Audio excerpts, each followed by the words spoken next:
low back pain and tightness from squats and deadlifts. Watch this. Our next caller is Stephen from Australia. Stephen, what's happening? How can we help you? Hey, how's it going, guys? It's Good. awesome to be here. I'm a huge fan. Thanks so much for having me. All right. I've been listening to you guys for about 5 years. You guys definitely changed my life with fitness. Like, I would still be that guy running on a treadmill trying to lose weight if it wasn't for you guys. So thank you. Thanks. Yeah. So my question, I suppose the easiest way to put it is I have a butt problem. We all do. Let's just stop right there. Justin's your guy. I know all the butt problems. So I just finished MAPS Aesthetic. I had a blast doing it. One of the problems, though, I seem to be having, even though I've had a lot of improvements in my mobility and stuff, is I still have a pelvic tilt. So the one where it makes your butt looks like it sticks out really well. Mm-hmm. And I have no idea how to fix that. Yeah. I had a couple injuries in the past lifting. Pretty sure it was due to bad form and ego lifting. It was definitely to my back. So I had to spend a lot of time working on some, my hip mobility with 90/90s and stuff, really finally starting to feel good with it, but still can't quite fix this tilt. All right. Well, good question.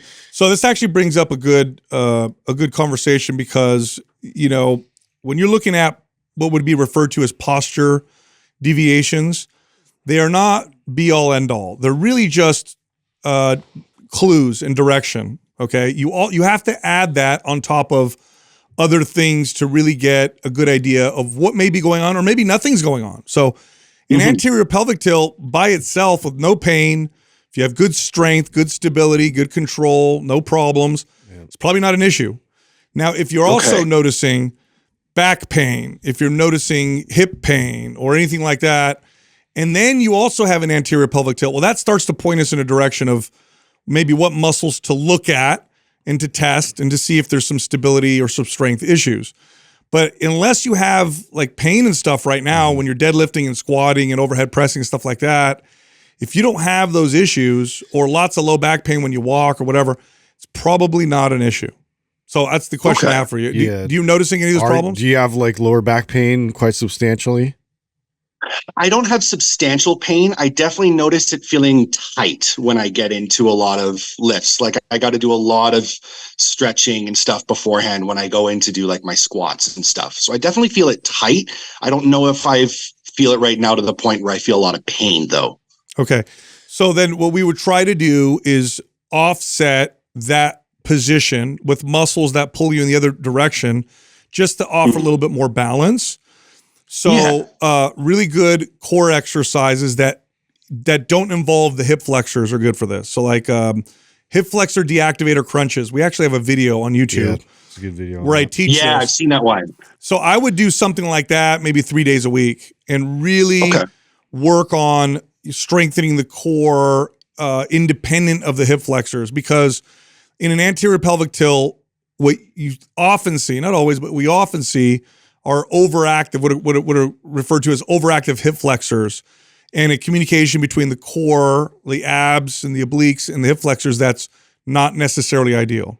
I like running a cycle of hip thrust here too. So like if you're doing core training like Sal's saying, and maybe I sub out my squats for a while and I replace them with hip thrusts, I think that'll help too. So, but the real key is, the point the boys made is that if we're not dealing with a lot of issue like pain and stuff like that, and you have a strong core, you squat, you deadlift, you're probably okay. But if you do notice your low back gets achy and you know that you don't really address the core that much, okay, there's definitely room for us to improve and address that.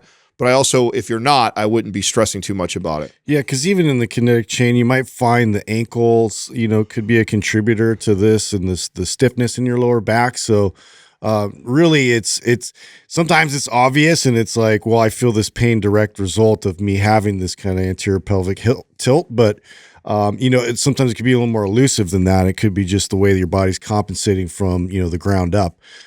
So to just keep with your mobility practices and to see kind of like test your way through that, I think strengthening your core obviously is going to help.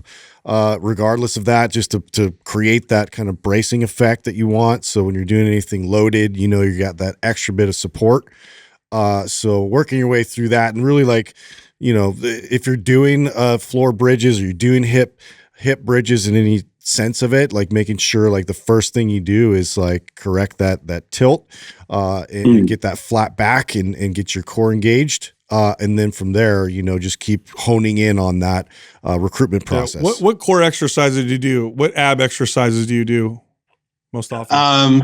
Right now it's just like the decline sit-ups, and I can't do the full leg raises. I go for the knee raises right now. Yeah. And then that's most of the ones. Oh, cool. Yeah, all right. I was right then. There's a lot of room here. Those are two exercises that require a lot of hip flexor activation. At the very least, as very, very strong stabilizers. At most, they become your prime movers. I would imagine if I saw you do a leg raise, it's probably a hip flexor leg raise because of what you're talking about. Yeah. So hip flexor deactivator crunches, physio ball crunches done properly, and Even planks, those active planks, like you yes, show, yeah. and active planks done properly. We have videos for all of those. Yeah. All those should, yes. I would not do any more decline sit-ups or leg raises in your core exercises. Yeah. And actually this is cool because I mean, if you were telling me you had lots of pain now, then it would take a lot longer. But based on what you're saying, honestly, after a couple weeks, you should notice substantial. There should be a difference there for sure if you're doing that. That'd be sweet. Thank you. Yeah, you got it, man. You got it. Are you running any of our programs right now? What are you running right now? So like I said, I just finished the aesthetic. I'm not running anything right now, mostly from the fact that I know that my gym time's a little limited. My wife and I just had our baby girl yesterday. Whoa! So no wonder you're so happy. Like, this guy is really happy. He's a dad. My gym time's going to be a little limited for a few weeks, but MAPS 15. That's 15, bro. We're gonna send you MAPS 15. That's the new dad program right there. Yeah. Absolutely. This is sweet. Thank you. You got it, man. Congratulations. Yeah. Thank you so much, guys. Thank you so much for having me. You got it. All right, Take it easy. He's got he was happy. Oh, I'm like, this is the happiest dude I've ever seen. He just had a baby. He had that glow. Sense. Yeah. I was going to say some of his Instagram pictures might, decline a bit in terms of his posture, selling it. But it'd be good to address it. Yeah. No, it's good you guys went the morphology route first, because I know there's like two. I feel like there's extremes in our space, as there is in almost everything. It's either you're pro corrective exercise and like everything is going to kill you, and everything you do is bad and wrong and we need to fix it. And there's that extreme. And then there's the other camp where it's just like, there's nothing you can do. This is how the way your body is. And it's like, well, no, that gives us a sign that, okay, there could be an imbalance here. You have an anterior pelvic, but if you squat, you deadlift, you do all these movements and you don't have any issues, then, I mean, I did. So I used to I had such a bad anterior pelvic tilt that by set 3 of squats, I would be laying on my back on the floor because my low back was fried. Yeah. So obviously that's what, okay, there's something there. Once I worked on the ankle and hip mobility, got to a place where I could get into full range of deep, good controlled squats, what it did for my core, my hip strength and stability, eliminated the low back pain completely. It never came back.